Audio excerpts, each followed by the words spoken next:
की है 24 जनवरी 25 को, और हम लोगों को लगता था कि इस वित्तीय वर्ष में यानी 31 मार्च तक 1 लाख युवा उद्यमियों को ऋण मिलना बहुत कठिन होगा और इतने लोग आवेदन भी नहीं कर पाएंगे। लेकिन जब इसका पोर्टल लॉन्च हुआ और इसमें आवेदन मांगे गए, तो अभी आपके सामने मंत्री जी बता रहे थे कि अभी तक 1 लाख के सापेक्ष जो आवेदन प्राप्त हुए हैं वह 2,67,000 से अधिक युवाओं ने अब तक आवेदन किया। विभाग के स्तर पर इनकी स्क्रीनिंग करते हुए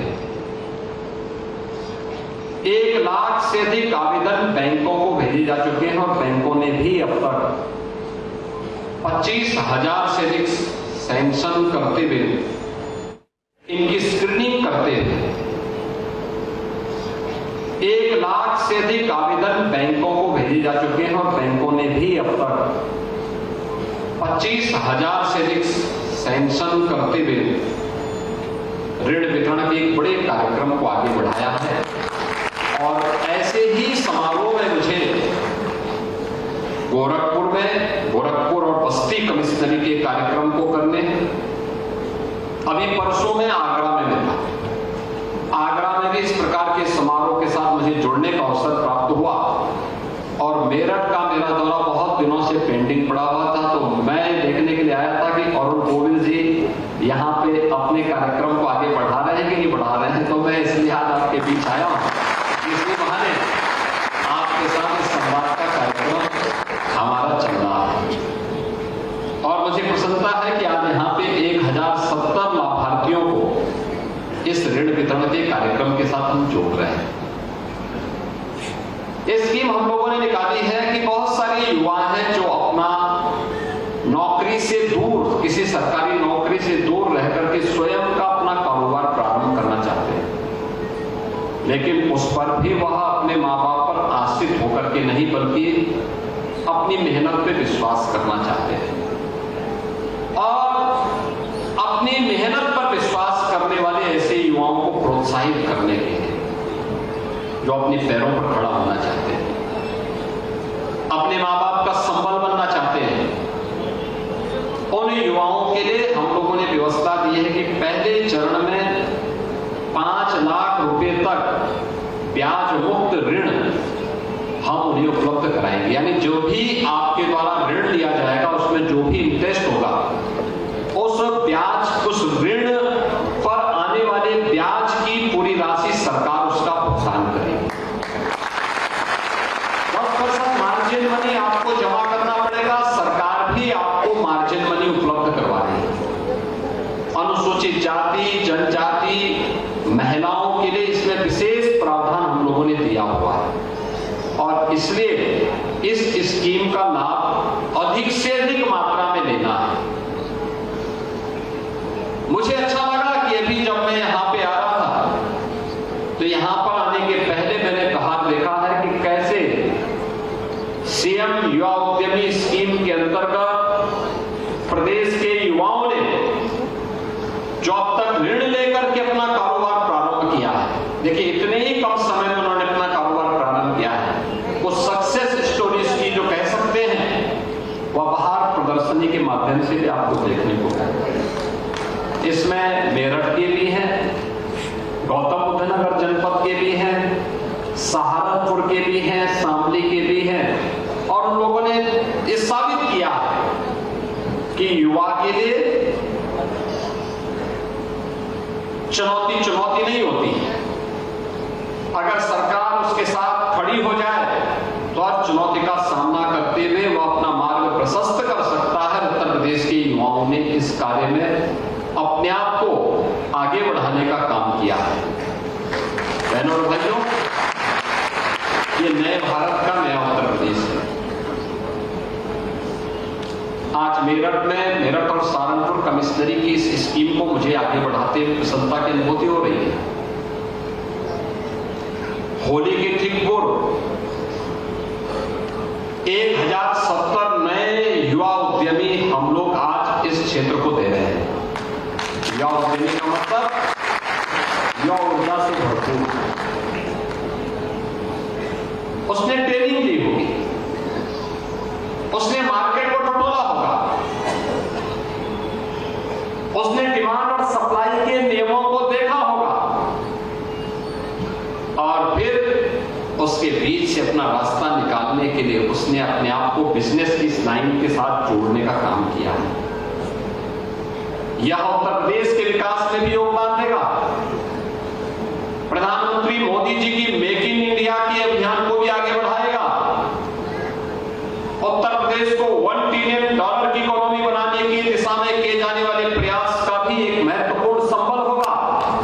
और उत्तर प्रदेश $1 ट्रिलियन की इकोनॉमी बनेगा तो भारत को $5 ट्रिलियन की इकोनॉमी बनने में कोई दुनिया की ताकत रोक नहीं सकती है। यह उसी क्रम में, और अगर ये क्रम इसी प्रकार से चलेगा तो 2047 में भारत विकसित भारत होगा, यह भी कोई रोक नहीं सकता। आज प्रदेश में पिछले 8 वर्ष में जो कदम उठाए गए हैं, डबल इंजन की सरकार के द्वारा उठाए गए प्रयासों का परिणाम है कि सुरक्षा की बेहतर स्थिति हुई, कानून व्यवस्था की बेहतर स्थिति का परिणाम। आज प्रदेश में निवेश चारों ओर से आ रहा है। आज निवेश की कमी नहीं, उद्योग लग रहे हैं, हर एक स्तर पर लग रहे हैं, हर जनपद में लग रहे हैं।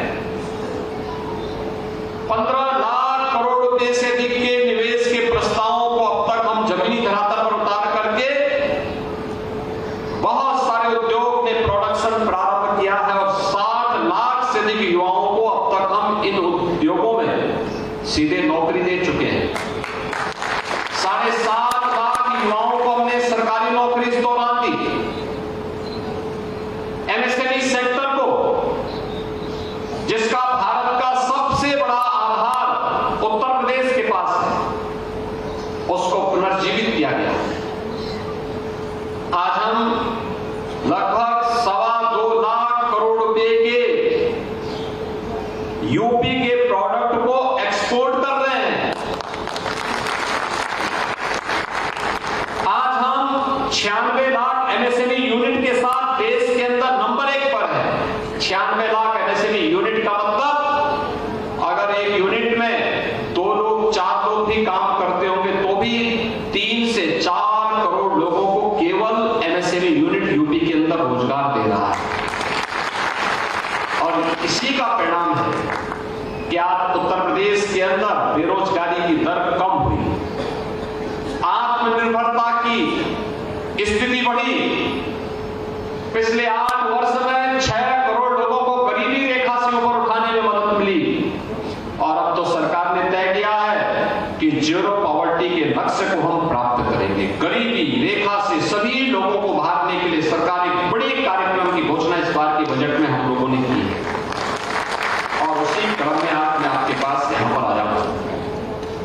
अब आगे बढ़िए, सरकार का संबल आपके साथ होगा। टूल किट सरकार देगी, उस प्रकार का अवसर आपके लिए उपलब्ध करवाएगी। आपके लिए आने वाले किसी भी अवसर के उस बैरियर को हटाने का काम सरकार करेगी और इस बात के लिए आश्वस्त करने के लिए मैं आप सभी मेरठ के नौजवानों को आश्वस्त करने के लिए आया हूं। अभी हाल ही में आपने महाकुंभ प्रयागराज को देखा होगा। बहनों और भाइयों, इस बार तो तब भी आपको अन्य मार्गों से जाना पड़ा होगा, लेकिन अगली बार जब आप महाकुंभ या कुंभ के आयोजन में जाएंगे तब तक गंगा एक्सप्रेसवे बनकर के तैयार हो और आपको हम लोग गंगा एक्सप्रेसवे आपको 2 कुंभ का दर्शन एक साथ कराएगी। आप यहां से जाएंगे तो प्रयागराज की दूरी कुल 8 घंटे में, 7 से 8 घंटे में आप तय कर देंगे। मेरठ से बैठे सुबह और 8 घंटे में प्रयागराज, संगम में डुबकी लगाई, बड़े हनुमान जी का दर्शन किया और फिर वहां से सीधे मेरठ वापस।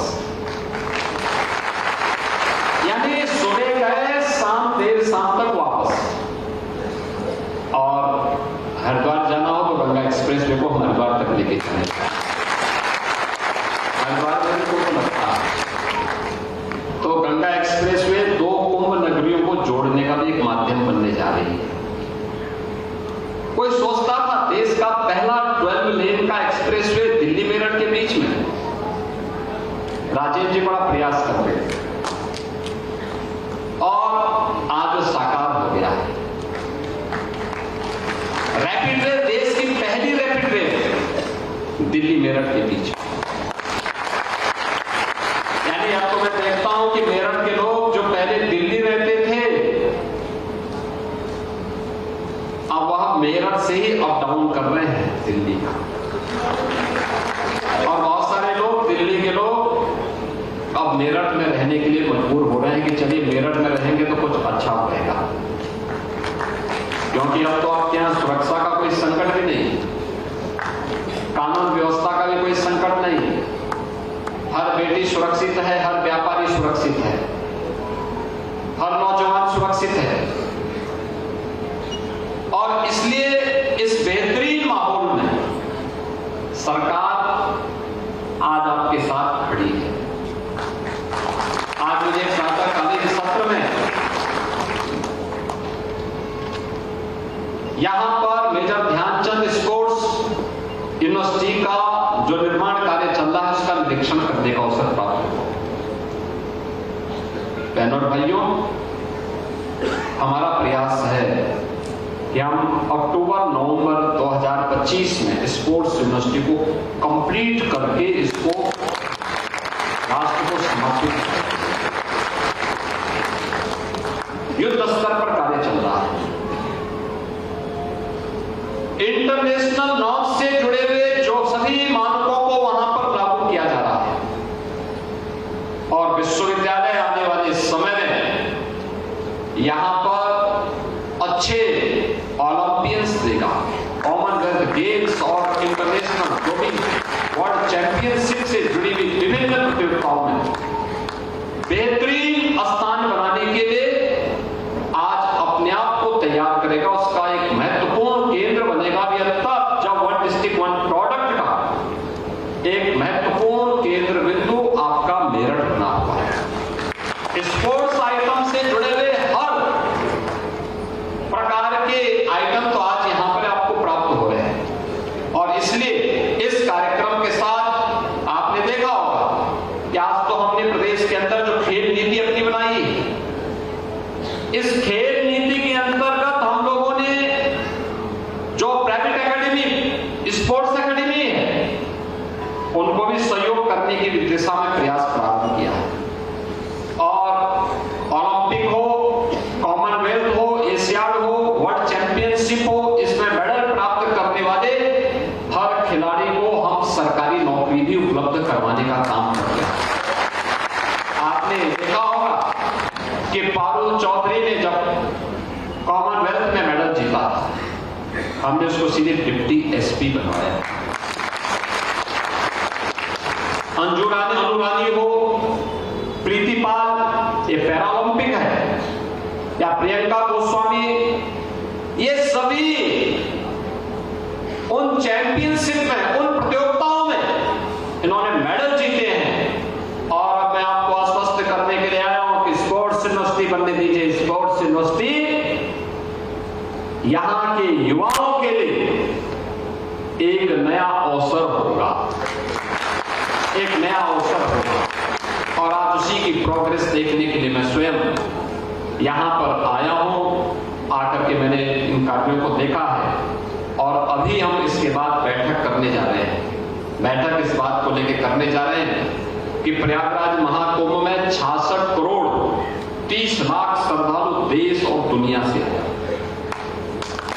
बहनों और भाइयों, आतिथ्य सत्कार का इससे अच्छा उदाहरण क्या हो सकता है कि देश और दुनिया से जो भी आया, प्रयागराज में, काशी में, अयोध्या में या अन्य तीर्थ स्थलों पर कोई चीटिंग नहीं हुई, कोई लूट नहीं, कोई अपहरण नहीं, कोई छेड़खानी की घटना नहीं। बड़ी श्रद्धा भाव के साथ लोग आए, आनंद से भाव विभोर होकर के एक सुखद अनुभूति लेकर के उत्तर प्रदेश और महाकुंभ का सुखद अनुभूति लेकर के अपने अपने प्रदेशों में, अपने अपने देशों में वापस गए। परसेप्शन देश के अंदर उत्तर प्रदेश का अच्छा हुआ और दुनिया के अंदर भारत का अच्छा हुआ। हमने कुछ पैसा लगाया वहां विकास कार्यों के लिए, 200 से अधिक सड़कों का चौड़ीकरण का कार्य किया, फ्लाईओवर बनाए, अंडरपास बनाए, अच्छे कॉरिडोर मंदिरों के लिए। और मेरठ तो क्रांति तरह है। मेरठ में यहां पे बाबा ओगड़नाथ का मंदिर न केवल आध्यात्मिक किस्से बल्कि क्रांति की प्रेरणा प्रदान करने वाला एक पावन धरा है। धन सिंह गुर्जर जैसे क्रांतिकारियों की पावन धरा है। अनेक ऐसे पावन स्थल यहां पर मौजूद हैं जो आधुनिक भारत को एक नई दिशा देने का कार्य करते हैं।